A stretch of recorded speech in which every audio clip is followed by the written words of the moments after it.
Hello friends, आज हम जो इंडियन पॉलिटी की हैंड रिटन नोट्स की सीरीज़ है उसको आगे कंटिन्यू रखेंगे। कल के लेक्चर में हमने क्या किया था, schedules of the Indian constitution के इंडियन कॉन्स्टिट्यूशन के अंडर 12 शेड्यूल हैं, उनको वन बाय वन हमने रीड किया था। तो आज क्या करेंगे हम, पार्ट 1। ठीक है, कॉन्स्टिट्यूशन के under part 1, the union and it's territory. ठीक है, यूनियन एंड इट्स टेरिटरी। और इसके अंडर 1 से लेकर 4 तक 4 आर्टिकल आते हैं, उन 4 आर्टिकल्स को पढ़ेंगे। आर्टिकल नंबर 1 क्या है, India that is Bharat shall be a union of states.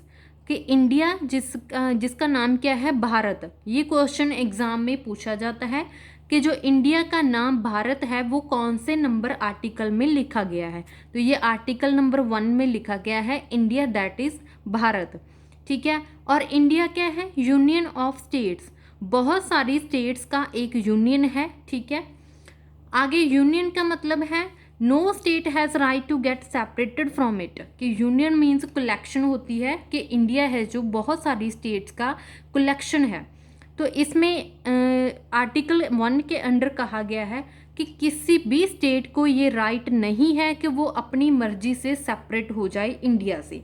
जैसे हम मान लें कि महाराष्ट्र है, इकॉनमी की वजह फाइनेंशियली अगर वो बहुत ज़्यादा पावरफुल हो जाता है, तो ऐसा नहीं है कि महाराष्ट्र चाहे मैं अपना अलग से स्टेट बनना चाहता हूँ, तो ऐसा हो ही नहीं सकता क्योंकि वो इंडिया का पार्ट है।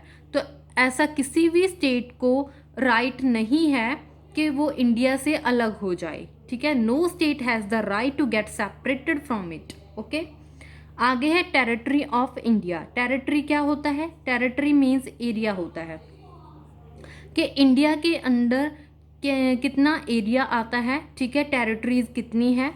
तो इंडिया के अंडर स्टेट्स आती हैं, यूटीज आती हैं, and other territories acquired by India. अगर इंडिया ने कभी किसी अदर कंट्री पे, अदर स्टेट पे अटैक किया हो, हमला किया हो और उसे एक्वायर किया हो, तो वो भी इंडिया की टेरिटरी के अंडर आती है। ठीक है ना, आगे हम चलते हैं article number 2, establishment of new states that are not part of Indian Union of India। Establish मतलब ऐड करना है आपने न्यू स्टेट्स को जो कि इंडिया का पार्ट पहले से नहीं है।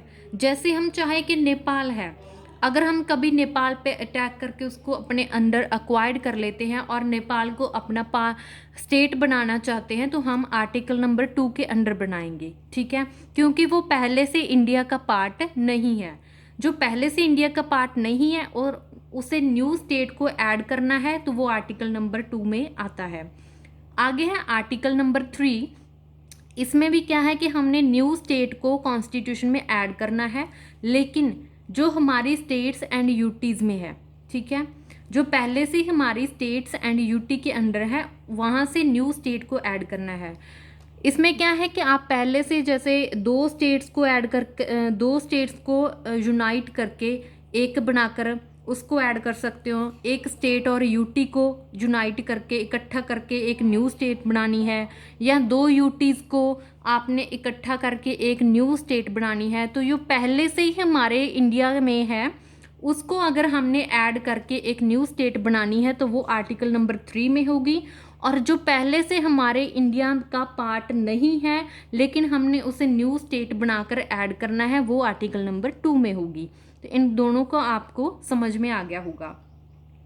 अब इसमें क्या है कि parliament has the power to increase और decrease the area of any state, to alter the boundaries और नेम्स ऑफ एनी स्टेट।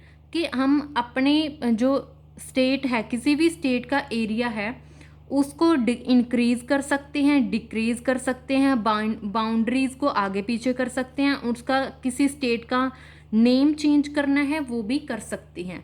लेकिन इसकी पावर किसके पास है, तो इसकी पावर है सिर्फ पार्लियामेंट के पास।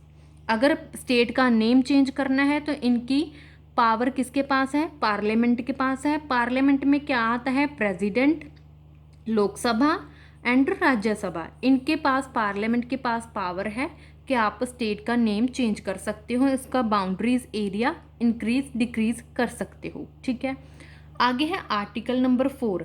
आर्टिकल नंबर 4 में क्या आता है, laws made under articles 2 and 3 are not to be considered as the amendments of the constitution under article 368।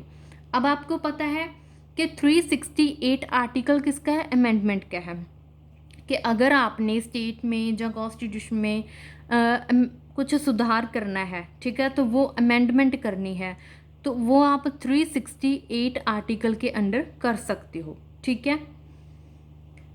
और इसमें क्या है कि जैसे आपने 2 एंड 3 आर्टिकल को रीड किया है कि आप किसी न्यू स्टेट को ऐड कर सकते हो, तो वो भी आर्टिकल नंबर 4 में आता है।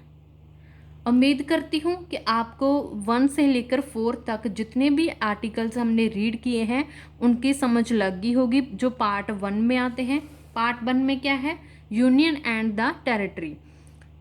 तो पूरी वीडियो आपको समझ में आ गई होगी। अगर आपको मेरी वीडियो अच्छी लगी तो please like, share and subscribe my YouTube channel. Thank you.